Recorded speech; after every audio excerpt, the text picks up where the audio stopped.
I mean, there was a period of time where I guess she was the most famous person in the world.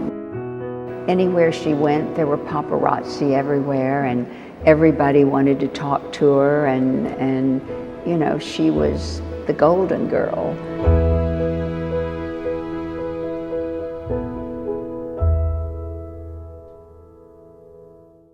Farrah Fawcett took America by storm in the 1970s, from her famous poster to countless magazine covers, to commercials, to acting on popular television shows and in the movies. But away from the spotlight, there was a very private Farrah, a woman who was serious about creating art. As a student at the University of Texas in Austin in the late 1960s, Farrah became an art student of renowned sculptor Charles Umlauf.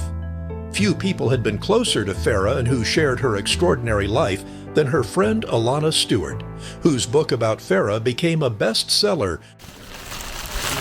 During the first half of 2025, some of Farrah's art was on display at Austin's Umlauf Sculpture Garden and Museum. And that's where I had the opportunity to hear from Alana about her friend. Well, we both came out to Hollywood about the same time, and we were both doing TV commercials. And so we would go on auditions, and she would be we'd always be at the same auditions, you know, blondes, long blonde hair, you know.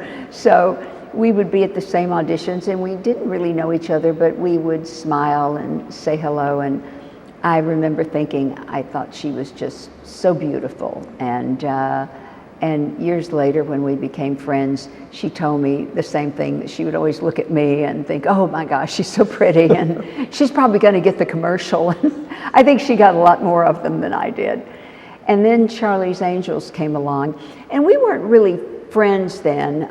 We played in a tennis tournament together right after Charlie's Angels and the red bathing suit all happened around the same time. And she just had shot to fame, like overnight, with Charlie's Angels. And we were at this tennis tournament, and there were about 200 screaming girls outside the clubhouse waiting for her to come out. And it was all very new to her, and she was kind of thrown by it all. You know, it was like a lot for her. And but she was always so nice. And then a few years went by, and she and Ryan got together. And this is, I'm thinking, in 1979, because I was pregnant with my daughter, and I was with my second husband, Rod Stewart, and we went to a dinner party, and Farrah and Ryan were also there, and we were seated together. The hostess had seated us together, and we started talking, and we just became really good friends, kind of from that day on. You certainly shared the Texas connection. Well, I think that was a big part of it. You know, look, we both loved fried chicken and black-eyed peas and cornbread and all the Southern food. Farrah never lost her Texas roots. She always came back to them, and her parents lived here, and Texas was a real part of her life, and mine as well. So, and there were a few times where we came to Texas together. Once after her last trip to Texas before she died, we came together. And we even drove, it was her father's, I believe it was her father's 90th birthday. And she had just been diagnosed a year before with cancer, and we'd gone to Germany, and she was feeling much better. So we came to Houston, and then she drove with me to Nacogdoches, which is where I grew up, to see my uncle there. And we had the best time. We would stop at all these little diners along the way, and you know, get down-home cooking, turnip greens and cornbread and chicken and dumplings. And it was really funny because some of these places we would go into, and people would look at her, and you know, and sometimes they'd be young girls that were the servers, you know, and they'd come over and they'd say, you know, you look like that actress from, and Farrah would say, oh, Farrah Fawcett? And they'd say, yeah, that's her. And she'd say, yeah, people tell me that all the time. I mean, there was a period of time where I guess she was the most famous person in the world, maybe besides Princess Diana and Elizabeth Taylor. You know, she was right up there, and anywhere she went, there were paparazzi everywhere, and everybody wanted to talk to her, and you know, she was the golden girl. And there were times I remember she would just escape to the bathroom so she could get away from all the people that were, you know, talking to her. She was always lovely to people. She was always very nice. She always had time to talk to people and be kind to them and sign an autograph and everything. But sometimes she just needed to get away. So she would like go to the bathroom and she would stay in there, you know, and fiddle with her lipstick and makeup and things, just to get a respite away from the public. I think about that life of hers, being a private person, and how that dovetails into her art.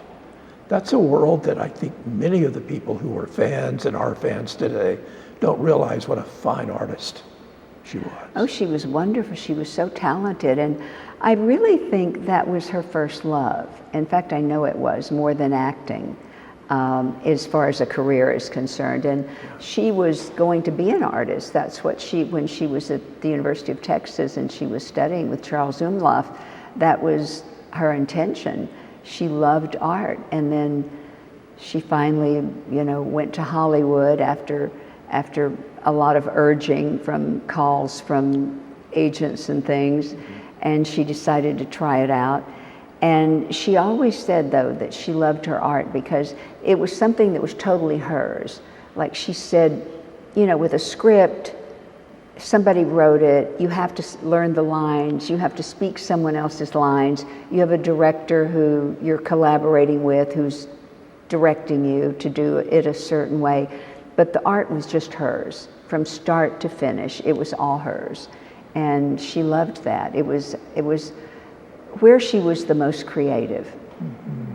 Farrah started the foundation right after she was diagnosed with cancer. And what she wanted it to do was support cutting-edge research into under-researched cancers, because her cancer was a cancer that there wasn't a lot of research on at that time. And so, she also wanted to help people that were battling cancer, because she knew what it was like, and a lot of people have great difficulty financially when they're going through cancer treatment. So that's one of the things the foundation does as well. So she set up the foundation, and her intention was to beat the cancer and run the foundation herself, and then have me and some of her friends involved and on the board. And we spent a lot of time talking about it, and but you know, she didn't have time to really do that. She was so busy battling for her life. And then when she died, her estate, the executor asked if I would be the president of it. And I said, well, I don't know how to do that. I've never, you know, I'm not a businesswoman. I've never run a foundation. I don't know how to do it. And I talked to my friend Sherry Lansing. I don't know if you know who that is, but she was head of Paramount for many, many years, very respected, and a dear friend. And she had, when she retired, she started a foundation. And she also was one of the people who started Stand Up to Cancer, which is an amazing organization. She and Katie Couric and a number of women in the film industry started it, and it sort of changed the whole face of cancer research. Mm-hmm. So she said to me, yes, you can do this. She said, you're smart, you'll learn, you'll be great doing it. And, you know, she was actually right. I mean, I don't know how smart I am, but I learned. I mean, I got a foundation attorney. I went through all the ins and outs. I wanted to make sure that we did everything 100% right. And so we really opened the doors officially in 2010. And since then, we've given over $5 million to research, and we have patient assistance programs around the country, Farrah Fawcett Patient Assistance Funds, and they help people. We started our first one at MD Anderson, and what they do is they help people who are struggling financially that maybe can't pay for their parking when they go for their cancer treatment, or buy their food or pay for their motel if they come from you know, a distance away. So that's one of the things we do.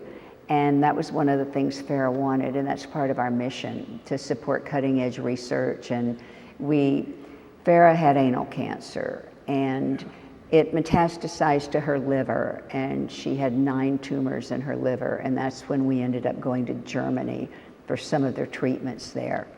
And she wanted to bring more research to this country and to get it passed quicker, because it takes years of trials and things sometimes before medications are approved. So that was one thing she wanted to do. And I'll tell you something very interesting about her. Once she got cancer, she was so courageous, and she said to her doctor once in Germany, she said, you know, I know this sounds strange, but in a way I'm almost glad I got cancer.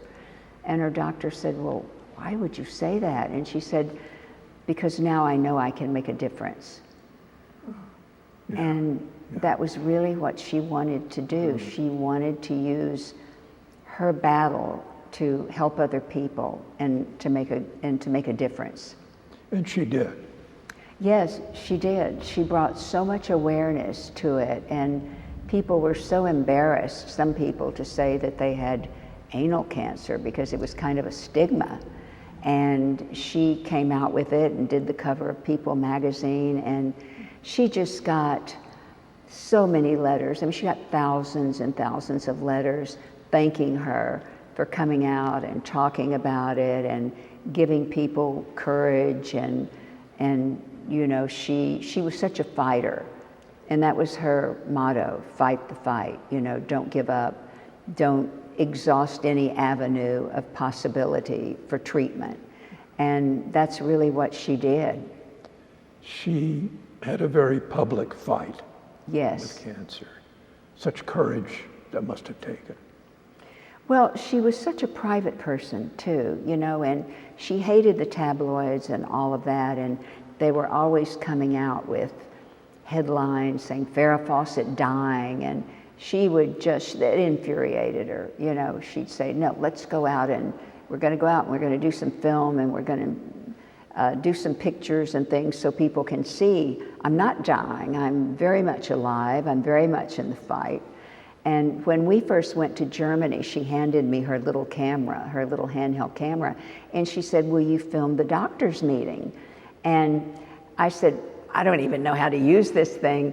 And she said, well, it's just easy. And so I figured it out. I filmed the meeting, and then we started filming everything, all the procedures, and Ryan was there, and you know, we would just film everything. And it was for her. It wasn't to do anything with. It was just because she wanted to remember what the journey was like, you know. And then eventually she started talking about sharing it, you know, and turning it into a documentary. And then she started getting all these calls from NBC and all the different networks, and everyone wanting to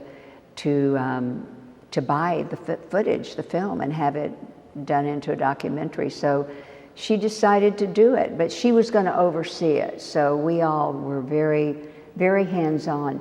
And the interesting thing is, I shot the whole thing with this little handheld camera. And I'd never in my life thought I could do anything like that. And most of the time, it was just Farrah and me. You know, we'd be in a room, and there were no lights, there were no lights, no sound. It was just the two of us and this little camera, and it was very intimate. And there were times when I would turn the camera off if she was really sick or something, you know, if she was throwing up, and she'd say, no, leave it on. This is what cancer is. You know, if we're going to do this, we need to do the grit of it too. And so we did.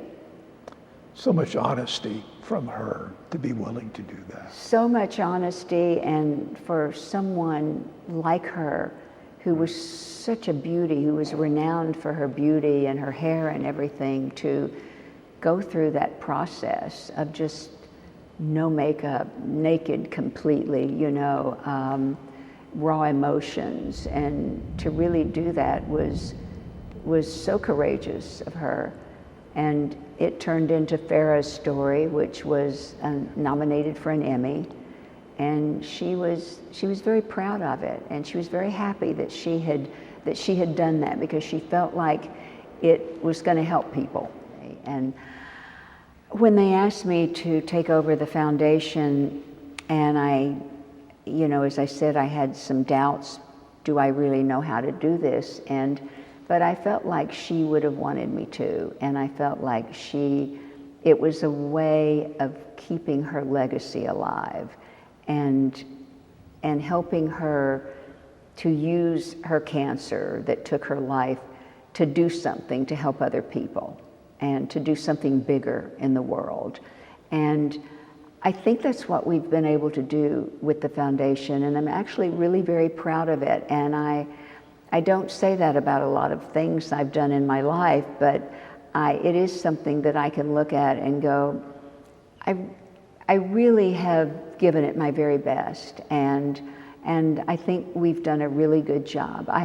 And it's a small office. I have one person that helps me, a wonderful woman named Christine Romeo, and she helps run the office. But it's really just the two of us, and we've done a lot for that. We've given a lot of grants to all sorts of different institutions around the country, MD Anderson, Harvard, Duke, just many places, many wonderful trials that have supported HPV cancers and helped a lot of people who are battling with cancer. And we do a big event, and we now do it in Dallas every year. And we moved from LA to Dallas because during COVID, LA practically shut down. Nobody was doing anything, and Texas it was almost like COVID didn't happen, or it happened very quickly. That's right. And then it was back to life as normal, which was a great thing. And we had done something here in 2016 with Hope Lodge, and we raised money to build a room in Farrah's name. And that was just around the time Hope Lodge was breaking ground, and they were starting to build Hope Lodge. And it's a wonderful place because it helps people, it houses people, it gives them lodging and food and everything if they come from out of town, while they're getting cancer treatment, if they can't afford to stay in hotels and things. So that's how we kind of got connected to Dallas and to Hope Lodge. And I'd always wanted to do something in Texas because Farrah loved Texas so much. Her heart was in Texas. And people were always saying, why don't you come here and do an event? So we decided to do it in Dallas. And it's called the Tex-Mex Fiesta. And because Farrah loved Tex-Mex food, and so did I. And anytime we would come to Texas, we would go around searching for the best Tex-Mex food. So it's a really fun event. We started it in LA, and we did it at a place called the Annenberg out in the garden, and people wore their Western boots or, casual, whatever they wanted to do. We had mariachis and margaritas and Mexican food. And so it was kind of a fun thing to come to. It wasn't one of your sit-down rubber chicken dinners at some big hotel. And so when we came to Dallas, we started doing it there, and we're doing it October 30th this year. It'll be our 4th year. And people have been so wonderful. Jacqueline Smith is one of the co-hosts, and Jacqueline, I have to say, has really stepped up, and she's been such a huge support for the foundation. She's wonderful. She's become a really wonderful friend, and we both miss Farrah so much. And she co-hosted with me and Linda Gray.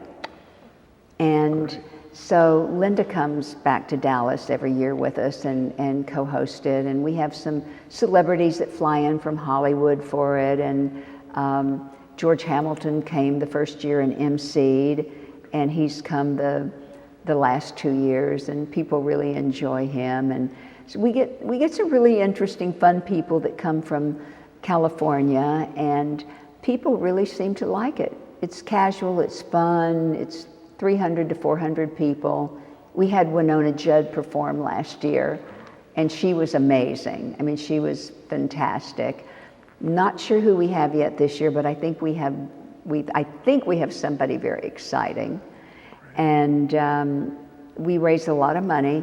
And the one thing I want to say, which is really good and is not true of all nonprofits, is that Farrah left a good part of her estate to the foundation. And some of her holdings and things and properties. And so the foundation runs on that. And the money that, any donations go directly to research and to helping people. We don't use any of the money that we get from donations for running the foundation, for, to pay the rent or pay salaries or anything. That's done from her trust.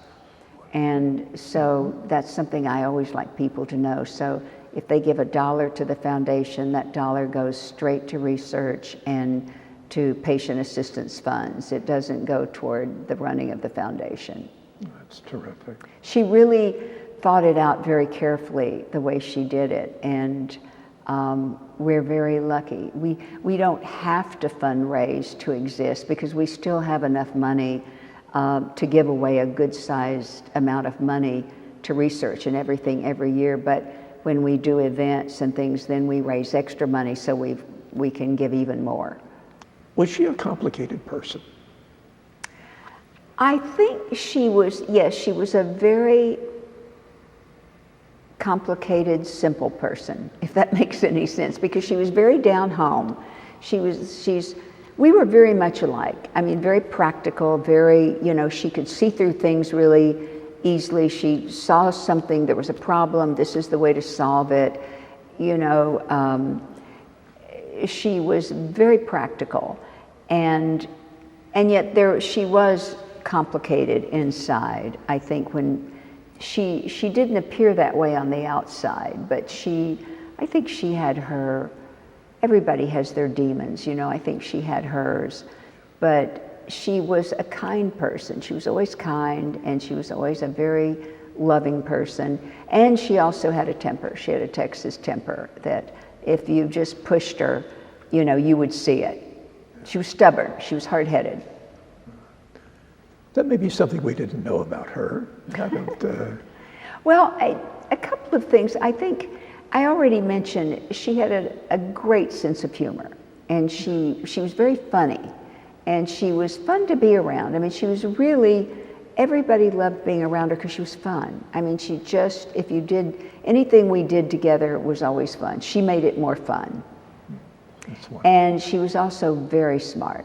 She was one of the smartest people I've ever met. She went through every one of her contracts. There's like handwritten notes after the agents and the managers and the attorneys had done all their things. She would go over them, and she would pick out things that they hadn't even noticed. And she was as sharp as they come. It's wonderful. Very smart. We have just a moment remaining. Alana, what would you like to tell our viewers about the foundation, about your wonderful friendship with Farrah, or about Farrah, or any of that? Well, it's interesting because Farrah was like my sister, and I never had a sister or a brother for that matter. I was an only child, and Farrah had a sister, but her sister died 10 years before she died of cancer. And just before she died, we had a moment together, and I was able to tell her how much I loved her and tell her that she was like a sister to me. And we weren't gushy people, so we didn't kind of like talk about stuff like that, but we knew. And she looked up at me and she took my hand and she said, "More than a sister." And I will always remember that. And I miss her every single day. I mean, she was such a special person, and we did have such a special friendship. I mean, she was like more than a sister to me. Alana Stewart, I cannot thank you enough for taking time for us today. Well, thank you too. Thank you so much. It's great to see you.